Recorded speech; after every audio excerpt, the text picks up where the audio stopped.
is the BBC, broadcasting to the subjects of the British Empire, its colonies and dominions.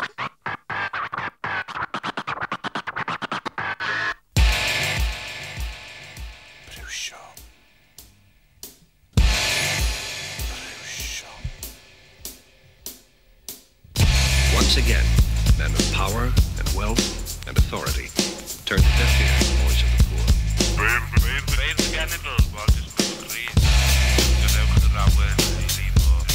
Check.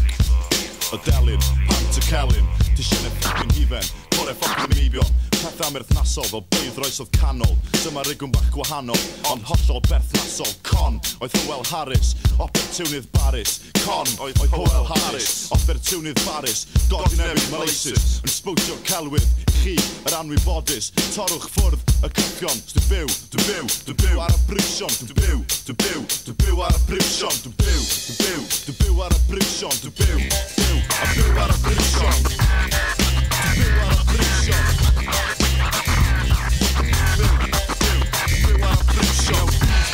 Mor pwy sy'n cynnig atebion, wy'n ceisio darllen a jong i'r negesion, darllen i'n llunedau y newyddion, chwedl ceri si, super genius gan y Saeson o datganoli. So, devolution, bring the revolution, the real solution, dim pseudo sosialwyr o'r coed tion, hyn bryd i dorri y cyffion.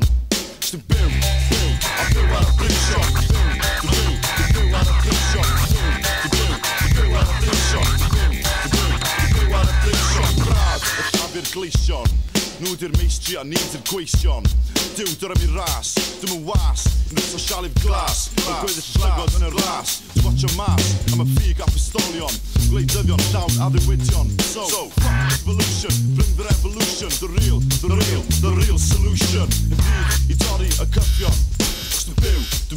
Byw ar y briwsion, byw ar y briwsion.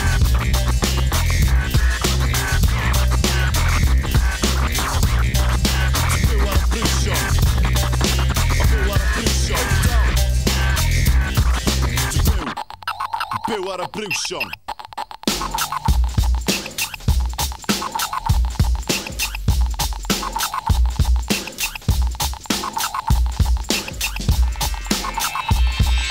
Dwi ddim yn rhoi tater, mae fy nghyfoeth fy mhen, fy meddwl addysgedig sy'n ffrwythlon, dysg y ffigion, blyndio drydydd byd sy'n cnoi fel dŵr yn y ffynon, dy pant yr un, dŵr y lladron, dwi ddim dan gysgod yn gryma, byddai ddim yma, noson y cyllid hirion, hyn bryd i dorri y cyffion. Byw ar y briwsion, MC Slave ar y byw ar y briwsion.